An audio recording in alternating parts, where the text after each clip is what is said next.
Okay. Hi everyone. So basically आज के speaker जो हैं वो सडनली किसी कारण की वजह से ज्वाइन नहीं कर पाए, और इस वजह से आपको फिर से एक जाना पहचाना चेहरा देखने को मिल रहा है। तो सबसे पहले तो इस चीज़ के लिए माफ़ी चाहूँगा, और उसके बाद फिर मैं आज का सेशन शुरू करने की कोशिश करूँगा। अ, मुझे बस 2 मिनट की देरी लगेगी। बेसिकली मैं अपने लैपटॉप से कनेक्ट कर रहा हूँ। Okay sir, okay.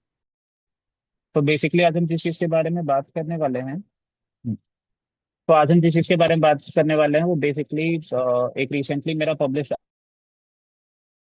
आर्टिकल है जो होम्योपैथिक हेरिटेज में रिसेंटली पब्लिश हुआ था। And it is basically about the cases जो कि मैंने कंपाइल किए थे for my PhD thesis. And the thesis is all about anorectal diseases. ठीक है, तो मेरा जो थीसिस का टॉपिक है वो आईबीएस, आईबीडी, और इसमें साइकोलॉजी का कितना रोल है इस चीज के बारे में है। ठीक है, और मैं पूरी मतलब मेरा जो थीसिस है वो इसी चीज पे चल रहा था, तो मैंने भी होम्योपैथिक हेरिटेज में इसी से रिलेटेड एक आर्टिकल पब्लिश किया था, which is basically named as anorectal mirror.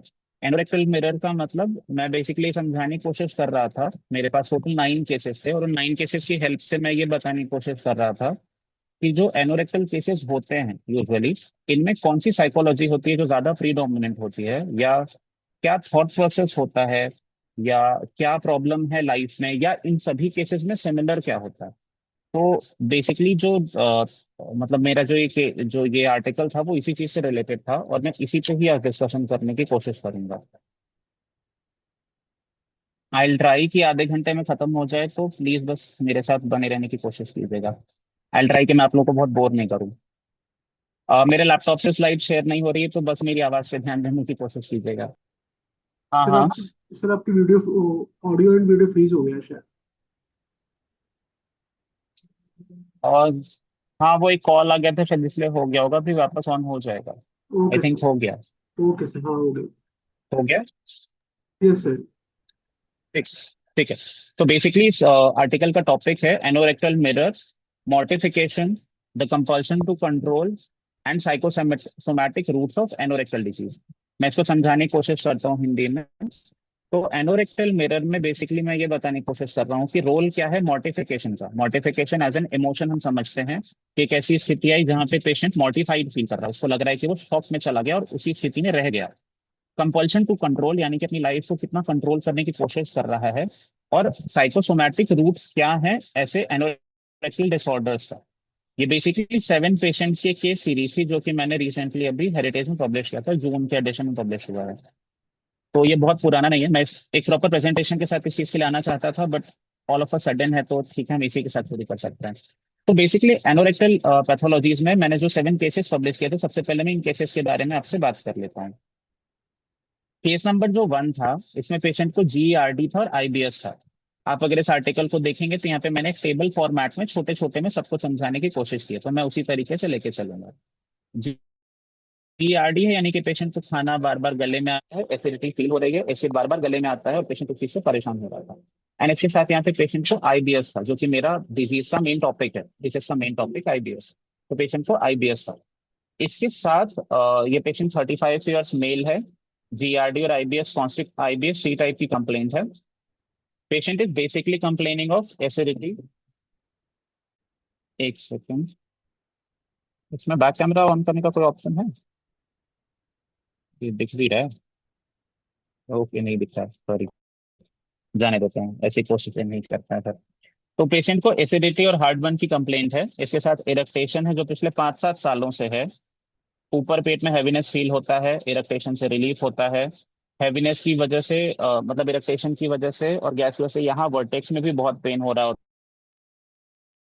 हाँ सुनो, बता रहा था कि जीआरडी की प्रॉब्लम थी, इसके साथ आईबीएस के फीचर्स थे, और यूरिन होल्ड करने में डिफिकल्टी होती थी।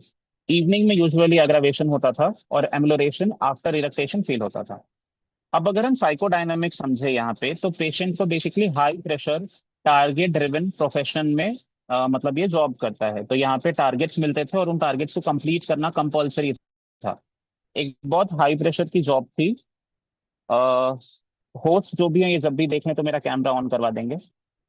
एक हाई प्रेशर की जॉब थी, टारगेट ड्रिवन प्रोफेशनल था। और इसके साथ उनको बार बार डांट पड़ती थी उनकी चीज उनके टारगेट ना कंप्लीट होने पे। तो ये एक ऐसा जॉब है जहाँ पे बार बार आपके ऊपर एक तलवार लटकी हुई है कि आपको वो काम कंप्लीट करना ही है। ठीक है।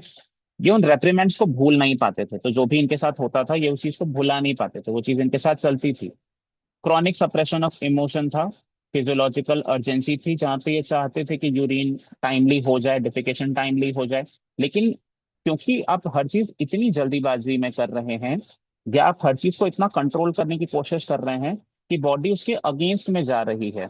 हम कहीं ना कहीं एंटीपैथी जब हम पढ़ते हैं ऑर्गेनॉन में, तो हम इस चीज को समझते हैं बहुत अच्छे से कि आप जो भी करने की कोशिश कर रहे हो, मतलब आप जब वाइटल फोर्स पे एक एक्सटर्नल पुश दे रहे हो, तो वाइटल फोर्स भी अपने साइड से आपको एक एक्सटर्नल पुश करेगी डिफाई करने के लिए।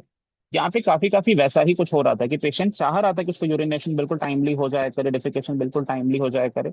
And he is basically trying to become a robot, which is not possible with human body. आपकी ह्यूमन बॉडी में बहुत सारी चीजें वॉलंटरी दी गई हैं, लेकिन बहुत सारी चीजें इनवॉलंटरी दी गई हैं। पेट उन्हीं में से एक है। Our intestines, our abdomen, these are basically involuntary, and these can't be controlled by your mind कि आप जैसा चाहो वैसा हो जाए, ये पॉसिबल नहीं है इन चीजों के साथ। तो इस केस में काफी काफी वैसा ही हो रहा था। जब भी ये टारगेट फेल करते थे, मतलब टारगेट कंप्लीट नहीं कर पाते थे, तो इनको पूरे पीयर्स के सामने ह्यूमिलिएट किया जाता था, जो ह्यूमिलिएशन इनके लिए प्रॉब्लमैटिक था। इसके अलावा क्रॉनिक सप्रेशन था, इमोशनली सेंसिटिव थे, चिली इंडिविजुअल हैं, टेंडेंसी है एसिडिटी के लिए, पोर्टल कॉन्जेशन था, और क्रॉनिक प्रोलॉन्ग्ड सस्टेन्ड मतलब प्रॉब्लम थी। ठीक है। अब जब हमने इस केस को वर्कआउट किया था, तो हमने काफी चीजें वर्कआउट की थी इसमें। इंटरकरेंट रेमेडी भी वर्कआउट की थी, कॉन्स्टिट्यूशनल भी वर्कआउट किया था, एक्यूट भी वर्कआउट किया था कि अगर कुछ काम नहीं किया तो थेराप्यूटिकली क्या देंगे। इस केस में जैसा हम सभी जान रहे हैं कि क्योंकि प्रॉब्लम डिसिप्लिन से है, प्रॉब्लम बहुत सारे वर्कलोड से है, और आपकी लाइफ का एक टाइम टेबल है वो बिगड़ गया और उस वजह से दिक्कत आई है। तो the medicine which came out constitutional was nux vomica. उसमें कोई प्रॉब्लम नहीं था, वो बिल्कुल श्योर शॉट था कि नक्सोमिका विल वर्क। अगर नक्सोमिका फेल होगी तो और क्या? तो the second medicine which basically covered the desire for respect, कि मुझे रिस्पेक्ट मिलनी चाहिए, आप मुझे बार बार ऐसे बेइज्जत नहीं कर सकते। जो अपने सीनियर्स के सामने तो दब के बात करता है, बट जो जूनियर्स उनको थोड़ा सा चढ़ के सुना देता है, दैट वाज लाइकोपोडियम नेचर, जो कि इस पेशेंट में था। तो हमने उस वजह से एक बैकअप रेमेडी में लाइकोपोडियम रखा था। These were the two main remedies. Intercurrent was sulphur but was never required. ये केस हमेशा नासोमिका से ही अच्छा चलता रहा, तो हमें कभी लाइकोपोडियम और सल्फर पे जाने की जरूरत नहीं पड़ी। इस आर्टिकल में इसको पब्लिश करने का रीजन ये नहीं था कि हमने इस केस में एक कॉन्स्टिट्यूशनल रेमेडी खोज ली, वाओ। दिस वाज बेसिकली, ये बताना जरूरी था कि एक तो सबसे पहले इसमें इंपॉर्टेंस ऑफ मॉर्टिफिकेशन है। इंपॉर्टेंस ऑफ मॉर्टिफिकेशन या फिर ह्यूमिलिएशन, जो बार बार उस पेशेंट को ह्यूमिलिएट किया जा रहा है, और वो पेशेंट उस ह्यूमिलिएशन को भूल नहीं पा रहा है, उसको बार बार ये लग रहा है कि आई डिजर्व रिस्पेक्ट, मैंने काफी मेहनत की है, मैंने इस कंपनी को अपना काफी कुछ दिया है, और मुझे इसके बदले में बदले में रिस्पेक्ट मिलनी चाहिए, तारीफें मिलनी चाहिए। और उसके बदले में उसको बार बार सुनाया जा रहा है, कुछ टारगेट्स हैं जो उसके सिर पे डाल दिए जा रहे हैं। तो ये बेसिकली उसकी लाइफ को प्रॉब्लम में डाल रहा है। तो the first thing which was the never well since event. Never well since event क्या होता है कि आपको अपने पेशेंट से जरूर पूछना पड़ेगा कि आपकी प्रॉब्लम कब से है, कितने सालों से है, 7 साल, 8 साल। कुछ पेशेंट स्पेसिफिकली जब हम आईबीएस सी और डी टाइप डील कर रहे होते हैं ना, तो पेशेंट 15-15 साल, 20-20 साल बोलते हैं। पुरानी लाइफ में डिग कीजिए, जानने की कोशिश कीजिए कि लाइफ में प्रॉब्लम हुआ क्या था, क्या दिक्कत थी वहां पे, वहां से क्या प्रॉब्लम शुरू हुई है। आप जिस समय ये समझ जाएंगे, या आप जिस समय पे ये रिलेट कर पाएंगे कि प्रॉब्लम कहाँ से शुरू हुई है, आपकी आधी प्रॉब्लम वहां पे सॉल्व हो जाएगी। I would request the host कि प्लीज मेरा कैमरा ऑन करवा दीजिए। सो मतलब आपका बहुत इजीली वहां से प्रॉब्लम सॉर्ट आउट हो जाती है, आपको पता चल जाता है कि प्रॉब्लम वहां से आई है। मेरा ये टेक था कि जो मेरे 7-8 केसेस हैं जो मैंने इसमें पब्लिश किए, उसमें मुझे ये समझ में आया कि मेरे सारे ही केसेस में एक नेवर वेल सिंस इवेंट जरूर था। ठीक है। क्योंकि ये सारे केसेस आईबीएससी के थे, तो मैंने दूसरी चीज जो नोटिस की वो ये था कि आईबीएससी के सभी केसेस में पेशेंट कंट्रोल करने की कोशिश करते हैं। There is too much control in their life. या तो वो अपनी लाइफ को बहुत कंट्रोल करने की कोशिश कर रहे हैं, या तो वो अपने चारों तरफ के इवेंट्स को बहुत कंट्रोल करने की कोशिश कर रहे हैं। और हम जितनी भी मेडिसिन कॉन्स्टिपेशन के केसेस में मोस्टली पढ़ते हैं, वो सभी मेडिसिन कंट्रोलिंग नेचर की ही होती हैं। जैसे हम नक्सोमे का पढ़ें, चाहे हम लाइकोपोडियम पढ़ें, चाहे हम कैलकेरिया कार्ब पढ़ रहे हैं, सल्फर पढ़ रहे हैं, ये मोस्ट ऑफ द मेडिसिन जो है ये कंट्रोलिंग नेचर की ही है। हम इसको भी आगे और करेंगे। तो this was the first case basically. इस केस में नक्सोमे का दिया था, 3 महीने का फॉलोअप था और उसके बाद एक केस ठीक था, बट यहाँ पे हमने फॉलोअप नहीं दिया, यहाँ पे हम बेसिकली साइकोडायनेमिक ही समझाने की कोशिश कर रहे हैं। सेकेंड केस है जहाँ पे एक्सटर्नल हेमोरॉइड्स था पेशेंट को, और ये भी आईबीएस-सी टाइप का केस है। This is a 62 years male, external haemorrhoid है, कॉन्स्टिपेशन है पेशेंट को इसके साथ, ठीक है। एक्सटर्नल हेमोरॉइड में कोई पेन नहीं है, कोई ब्लीडिंग नहीं है, पिछले 5-6 महीनों से ही है। इसके अलावा कॉन्स्टिपेशन पुराना है, अनसेटिस्फैक्टरी स्टूल है, एसिडिटी होता है, सारे इरिटेशंस होते हैं, जो नेल्स हैं उनमें ओनाइकोमाइकोसिस भी है, और ब्रिटल डिफॉर्म नेल्स हैं। हिस्ट्री में कार्डियक कंप्लेंट्स रह चुकी हैं, फैमिली रिकॉर्ड्स के बाद ऐसा रहता है। डेली अल्कोहल चलता है लाइफ में, तो अल्कोहलिज्म बहुत प्रोमिनेंट है इस केस में। और पेशेंट का बहुत सिंपल एंड क्लियर कहना था कि बिना अल्कोहल के मुझे नींद नहीं आती है। तो यहाँ पे हम कॉन्स्टिट्यूशनल मेडिसिन का रोल अगर देखेंगे तो पेशेंट की स्लीप जरूर चेंज होनी चाहिए, अगर आपकी कॉन्स्टिट्यूशनल स्ट्रांग है तो। और मेरे केस में हुआ था, तो मैं इसलिए इस चीज को समझ रहा हूँ। राइट हैंड में फ्रैक्चर हो चुका है हिस्ट्री में। हेमोरॉइड का पेन एक स्पेसिफिक सिटिंग पोजीशन में था, उसके अलावा बिल्कुल नहीं होता था। अब अगर हम साइकोडायनामिक समझें, यहाँ पे भी साइकोडायनामिक इंपॉर्टेंट है, इसका भी मॉर्टिफिकेशन का एंगल आएगा। मतलब मॉर्टिफिकेशन हमेशा ह्यूमिलिएशन नहीं होता है, लेकिन मॉर्टिफिकेशन दिखता है, इस केस में भी दिखेगा। मतलब बेसिकली मैं शिट कॉन्फ्लिक्ट की बात करना चाह रहा हूँ कि यहाँ पे भी शिट कॉन्फ्लिक्ट आपको दिखेगा। एक रिटायर्ड ऑफिसर है जिसकी सेंस ऑफ आइडेंटिटी उसके कॉन्स्टिट्यूशनली रूटेड प्रोफेशनल पोजीशन से थी और सोशल रिस्पेक्ट से थी जो वो कमांड करते थे। जब इनकी एज 60 हुई तो इनको उस पोजीशन से रिटायर कर दिया गया। रिटायरमेंट के बाद अब इनको एग्जिस्टेंशियल क्राइसिस फील होने लगा, अब इनको लगने लगा कि शायद वो सेल्फ एस्टीम जो मेरी थी वो रिमूव हो गई है, ठीक है। अब ये उसके बाद क्या करने लगे कि आउट ऑफ जेनरोसिटी या आउट ऑफ बेनोवलेंस लोगों को पढ़ाने लगे in free of cost, without any charge, ठीक है। इनको किसी भी तरीके का कॉन्ट्राडिक्शन बर्दाश्त नहीं था, तो अगर मेरे केबिन में बैठ के इनकी वाइफ इनके अगेंस्ट एक सिम्टम एक्स्ट्रा बता देती थी तो ये उस चीज पे उनको सुनाते थे मेरे सामने, थोड़ा सा मेरे से केबिन से बाहर निकलते ही अच्छा खासा, राइट। तो कॉन्ट्राडिक्शन बिल्कुल बर्दाश्त नहीं होता है। क्लिनिकली सिग्निफिकेंट क्या था कि हेमोरॉइड अपीयर हुआ था रिटायरमेंट के बाद, रिटायरमेंट से पहले तक हेमोरॉइड्स नहीं थे। At the precise moment the wound of irrelevance was inflicted. अब यहाँ पे अगर हम नेवर वेल सिंस का जो इवेंट है अगर हम वो देखने की कोशिश करें तो वहां पे आपको दिखेगा कि जो नेवर वेल सिंस इवेंट है वो बेसिकली रिटायरमेंट है। रिटायरमेंट के बाद आपको फील हो रहा है कि आपकी जो वर्थ थी वो वर्थ आपकी खत्म हो गई। अब आप उतने वैल्यूएबल नहीं रह गए जितने वैल्यूएबल आप उस समय पे थे, ठीक है। फिर भी आप उस वर्थ को पाए रखने के लिए आप अपने चारों तरफ की चीजों को कंट्रोल कर रहे हो। कैसे कंट्रोल कर रहे हो? बता के। एक होता है डेल्यूजन वेल्थ, डेल्यूजन ग्रैंडियोसिटी, या फिर डेल्यूजन पर्सन इज ग्रेट। ये तीनों ही डेल्यूजन्स बहुत क्लियरली दिखते हैं जब पेशेंट आता है और वो बहुत पॉम्पस होता है, अपनी बहुत बखान कर रहा है, बहुत बॉइस्ट्रस होता है, अपनी इंपॉर्टेंस बता रहा होता है, ठीक है। इस पेशेंट का तरीका भी कुछ इस तरीके का था कि मेरा दामाद is a BAMS doctor, is an Ayurvedic medical officer, मेरी जो बेटी है वो किंग जॉर्ज मेडिकल कॉलेज से डेंटल है, और इस तरीके से करके बहुत सारे मतलब रिलेटिव्स हैं जो जो मेडिकल फील्ड में हैं, ठीक है। उसके बाद भी मैं आपको दिखाने आया हूँ, तो now he is trying to tell कि मतलब मेरे फैमिली में सारे डॉक्टर्स हैं, I am from a very reputable family. वो कंट्रोल बना के रखने की कोशिश के लिए अभी भी आप बच्चों को फ्री में पढ़ा रहे हैं ताकि आपको इंपॉर्टेंस मिले, आपको इंपॉर्टेंस दी जाए, जो कि आप कहीं ना कहीं अपने माइंड में सोचते हो कि आप डिजर्व करते हो। इस केस में हमारा कॉन्स्टिट्यूशनल सल्फर था, क्योंकि डेल्यूजन वेल्थ और डेल्यूजन ऑफ नॉलेज कि I have too much knowledge, I have delusion wealth, ये बहुत कॉमन था इस केस में। इस केस में एक्यूट हमने लाइकोपोडियम को सोच के रखा था कि क्योंकि पेशेंट के हाथ से पावर गई है और उसके बाद से प्रॉब्लम आई है। तो कहीं काफी काफी बुक्स में आप ये चीज पढ़ेंगे कि लाइकोपोडियम का एक्सप्लेनेशन इस तरीके से दिया जाता है कि लाइको इज अ किंग जिसका राजपाट लुट गया है। तो लाइको एक ऐसा राजा है जिसके हाथ से राजपाट चला गया, तो उसके हाथ में पावर नहीं है। केस में फिर हमें कभी लाइकोपोडियम यूज करने की जरूरत नहीं पड़ी थी, सल्फर से ही केस बहुत अच्छा चला था, बहुत अच्छा रिलीफ आया था। इस केस में कंट्रोल क्या था? कंट्रोल था बेसिकली अपनी वाइफ पे दिखाने का। मुझसे ऑल ओवर, मतलब वो सल्फर का जो वो रूब्रिक है ना, reverence, reverence for those around him, मुझसे तो बहुत सारा रेवरेंस, मुझसे तो बहुत सारी इज्जत और बहुत सारे प्यार से बात करता था। लेकिन क्लिनिक से बाहर निकल के अपनी वाइफ से बहुत अच्छे से बात नहीं करता था, उसको बिल्कुल बोलता था, उससे कंट्रोल था। एल्कोहलिज्म हमें बहुत क्लियरली दिख रहा था। डेल्यूजन वेल्थ हमें बहुत क्लियरली दिख रहा था। तो यहाँ से हमें कहीं ना कहीं क्लियर हो रहा था कि हाँ, ये केस सल्फर का है।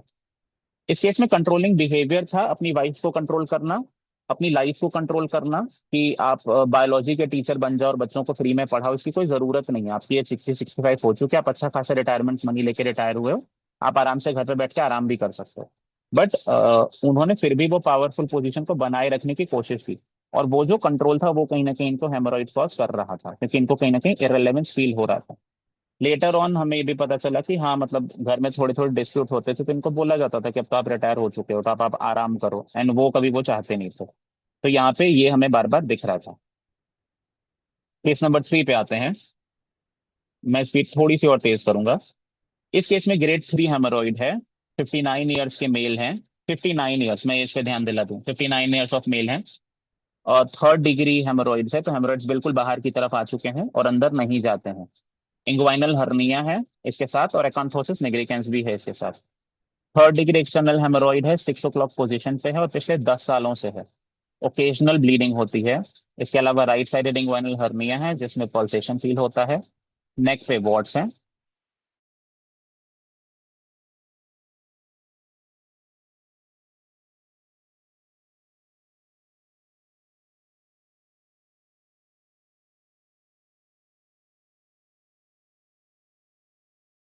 ऑडिबल?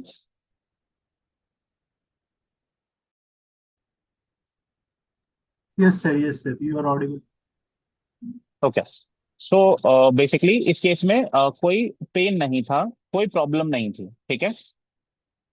अब जब इन इनसे हम फर्स्ट टाइम मिले तो हम लोगों को ये लगा कि यार, इस केस में प्रॉब्लम आई कहाँ से, क्योंकि यहाँ में कहीं मॉडिफिकेशन का ग्राउंड नहीं मिल रहा था। यहाँ पे इंपॉर्टेंस आती है होम्योपैथिक केस टेकिंग की। हम क्यों पहले फिजिकल जनरल्स पूछते पूछते पेशेंट का ट्रस्ट जीतते हैं और फिर मेंटल जनरल्स पे आते हैं, यहाँ पे ये इंपॉर्टेंस समझ में आती है।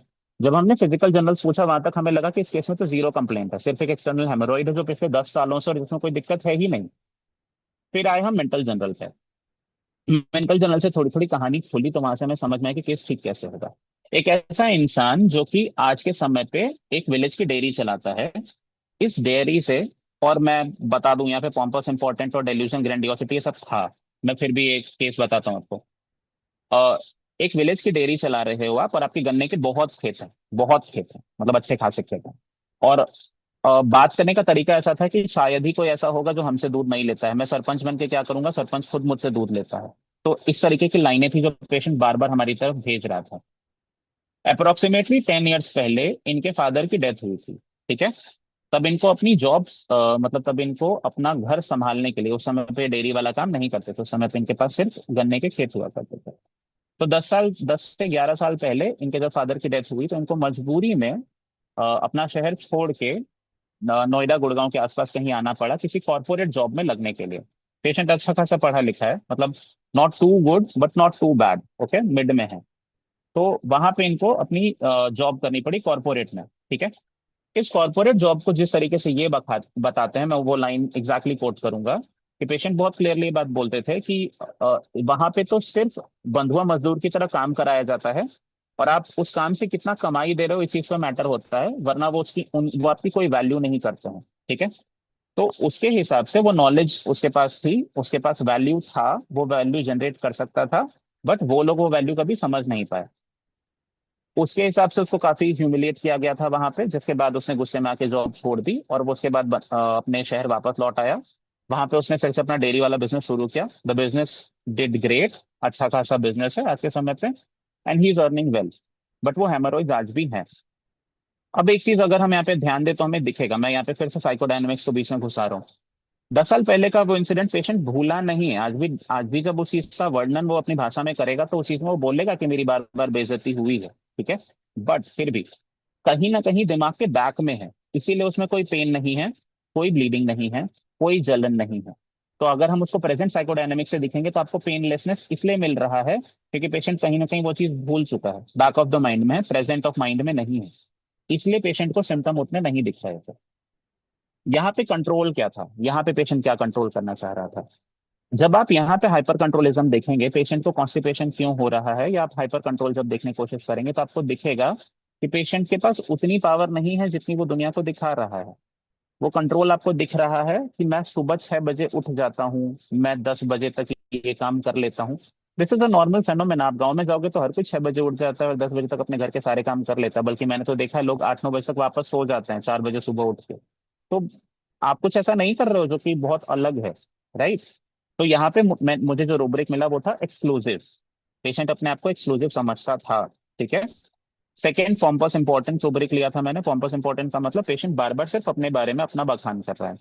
डेल्यूजन वेल्थ लिया था। डेल्यूजन वेल्थ का मतलब कि डेल्यूजन ग्रेट, सॉरी वेल्थ नहीं लिया था, डेल्यूजन ग्रेट, कि मैं एक बहुत बड़ा, एक बहुत ग्रेट आदमी हूँ। इस तरीके के रूब्रिक्स हमने लिए थे। ये केस कैलकेरा कार्ब से ठीक हुआ था, ठीक है।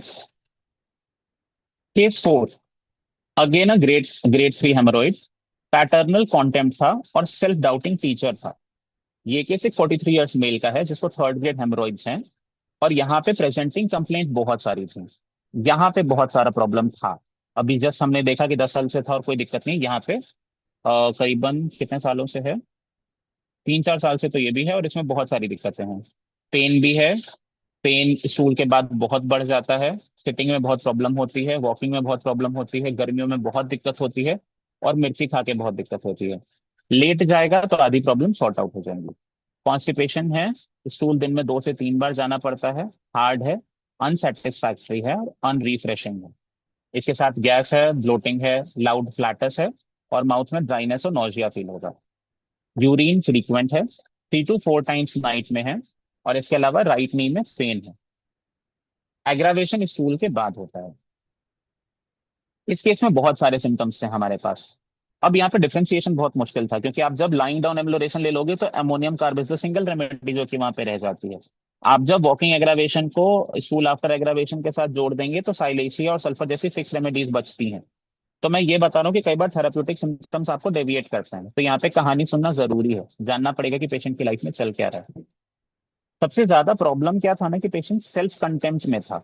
उसके हिसाब से वो स्ट्रांग इनफ नहीं है, उसके हिसाब से वो स्मार्ट इनफ नहीं है, ठीक है। सारे लोग उसका मजाक उड़ाते हैं, कोई उसकी वो वैल्यू नहीं करता है। ये पेशेंट बताते बताते मेरे सामने 2 बार रो चुका था, तो 2 अलग अलग इनकाउंटर्स में पेशेंट एक एक बार मेरे सामने रोया था, यही चीजें बताते हुए कि कैसे लोग उसकी वैल्यू नहीं समझते हैं, कैसे लोग उसका मजाक बनाते हैं, उसकी professional life as a teacher कितनी बुरी है, और कितना प्रॉब्लम है उसकी लाइफ में, ठीक है। अब अगर हम यहाँ नेवर वेल सीन्स इवेंट को उठाएं तो आपको दिखेगा कि पेशेंट ने जब से ये जॉब ली है तब से उसको ये हेमोरॉइड्स की प्रॉब्लम है। इससे पहले तक नहीं थी कभी, ठीक है। तो अब आपको जब हिस्ट्री में प्रॉब्लम दिख रहा है कि इसको शुरू से इसकी फादर से नहीं बनी, इसकी मॉम इसकी बहुत वैल्यू नहीं करती और इसके बड़े भाई इसकी बहुत वैल्यू नहीं करते, तो आपको ये समझ में आएगा कि ये शायद इसकी साइकोलॉजिकल इंपॉर्टेंट होगा, बट हेमोरॉइड्स के लिए इंपॉर्टेंट नहीं है, ठीक है। क्योंकि प्रॉब्लम कहाँ से शुरू हुई, जहां से इसने जॉब शुरू की है। तो जॉब वाली प्रॉब्लम ज्यादा इंपॉर्टेंट है। तो अब यहाँ पे हमें घुस के ये देखना पड़ेगा कि जॉब में प्रॉब्लम हुई क्या। तो फिर आपको दिखेगा कि पेशेंट बहुत क्लियरली आपसे बार बार एक रूब्रिक बोल रहा है, डेल्यूजन बीइंग मॉक्ड, कि मुझे मजाक, मेरा मजाक बनाया जा रहा है। उसको हम डेल्यूजन में भी ले सकते हैं, हम उसको नॉर्मल में भी ले सकते हैं कि बीइंग मॉक्ड का मतलब सेंसेशन फील हो रहा है उसको, या सेंसिटिव ओपिनियन ले सकते हो आप इसको। तो पेशेंट बार बार ये चीज बोल रहा है कि मेरा मजाक बनाया जा रहा है, लोग मेरे पे हंसते हैं, लोग मेरा मजाक बनाते हैं। पेशेंट आपके सामने बार बार रो चुका है। एक्सटर्नल हेमोरॉइड्स बहुत पेनफुल थे। केस को शुरू किया गया था थूजा से। इस केस में intercurrent remedy was important. The case was started by thuja occidentalis as a intercurrent remedy. क्यों? क्योंकि पेशेंट आपसे बार बार चिल्ला के बोल रहा था कि मैं डेल्यूजन ब्रिटल में हूँ। डेल्यूजन ब्रिटल क्या होता है? पेशेंट आपसे बहुत क्लियरली ये चीज बोल रहा है कि मैं वीक हूँ, कोई मुझे नहीं समझता, सब मुझे दबा के रखते हैं, और मतलब वो कहना यही चाह रहा है कि मैं कांच का बना हुआ हूँ और मैं शायद टूट जाऊंगा, ठीक है। तो ये कहीं ना कहीं परसेप्शन रूब्रिक है। आई एम नॉट सेइंग कि आप हर केस में इसको ले सकते हो, बट इस केस में मुझे क्लियरली ये दिख रहा था परसेप्शन, कि वो हर छोटे छोटे मोडालिटीज को बहुत क्लियरली आपसे बोल रहा है कि मैं बैठता हूं ना तो बहुत बहुत दर्द होता है, बिल्कुल बर्दाश्त नहीं। दिस इज बेसिकली कि वो इतना कमजोर हो चुका है ना कि उसको हर छोटी छोटी चीज फील हो रही है, ठीक है। चल रहा है तो दर्द हो रहा है, बैठ रहा है तो दर्द हो रहा है। वो जो बोलने का तरीका होता है वो कहीं कहीं इसका गिव अवे दे रहा था। इसके बाद जो इसकी कॉन्स्टिट्यूशनल रेमेडी थी वो कहीं से थूजा ऑक्सीडेंटलिस नहीं थी। The constitutional remedy was Baryta carb, because the patient was clearly not overcoming from the comfort zone जो कि उसको मिला था, वो बार बार उसी कंफर्ट जोन में ही रहना चाह रहा था। ही वॉज लाइक कि मैं घर पे आता हूँ, लेट जाता हूँ, सब ठीक हो जाता है। मैं जैसे ही स्कूल जाता हूँ, जैसे ही वो लोग मुझे हंसी मजाक करते हुए दिखते हैं, तो मेरी प्रॉब्लम वापस से शुरू हो जाती है। तो कहीं ना कहीं इसके दिमाग में भी था कि लोग मेरा मजाक उड़ा रहे हैं, बजाय इसके कि फिजिकली कितना उड़ाया जा रहा था। इस केस में हाइपर कंट्रोलिज्म क्या था, पेशेंट क्या कंट्रोल करने की कोशिश कर रहा था। आप जब बार बार इस केस को ध्यान से देखेंगे तो आपको ये दिखेगा कि पेशेंट को बार बार छोटा दिखाया जा रहा है, ठीक है।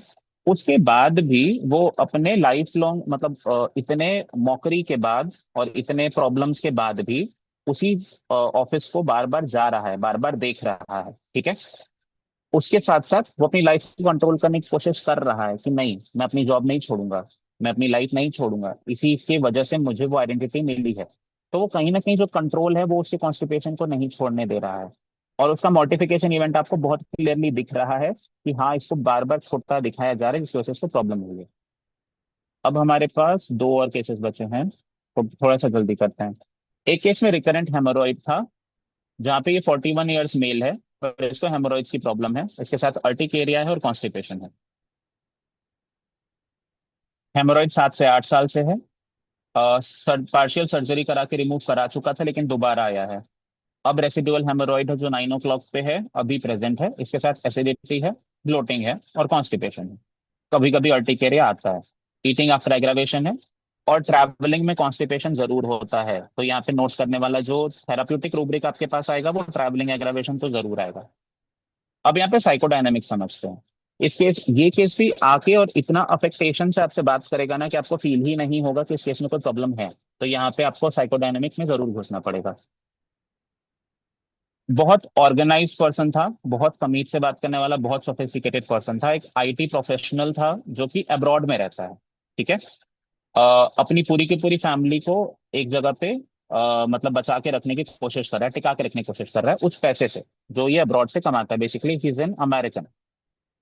अब इस केस में इंपॉर्टेंट क्या था, ये जो ट्रम्प ने ड्रामा क्रिएट किया ना, उस इमिग्रेशन का, permanent sense of being an outsider का, ये प्रॉब्लम इस पेशेंट के साथ टिकी रह गई।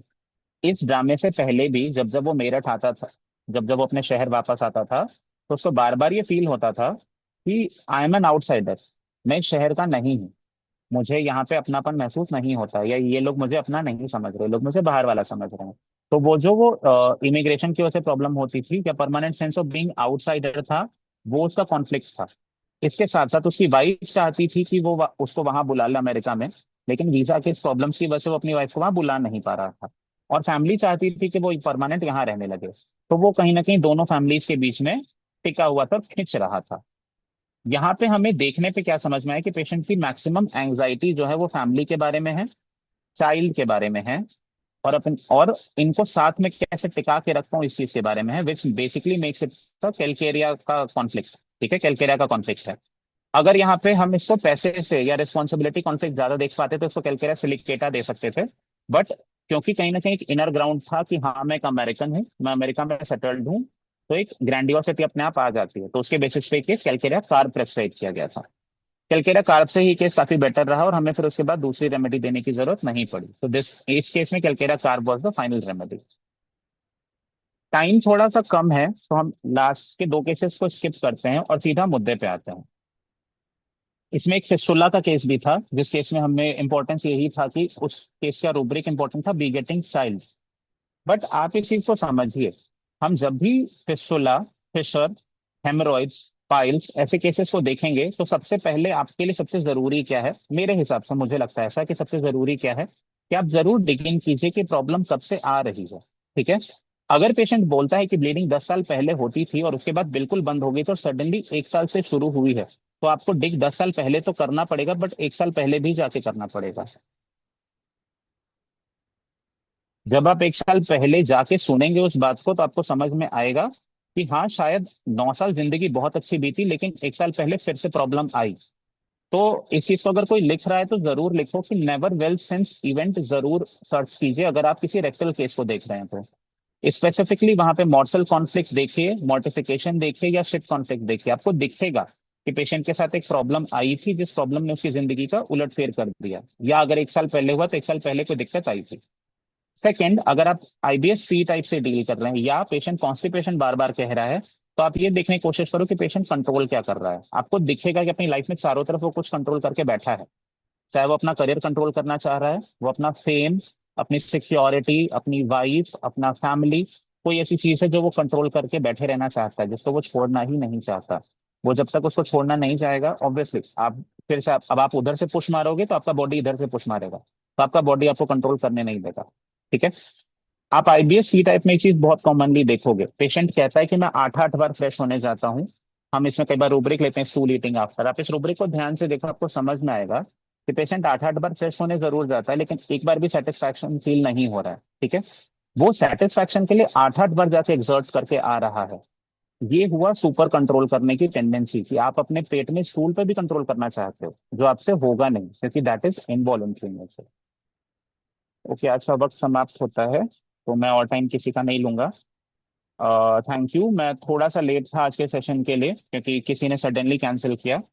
बट आई विल ट्राई कि मैं इसी पे एक प्रेजेंटेशन बना के आपसे दोबारा मिल सकूं, and we can discuss all of these cases in a presentation in a full detail possible.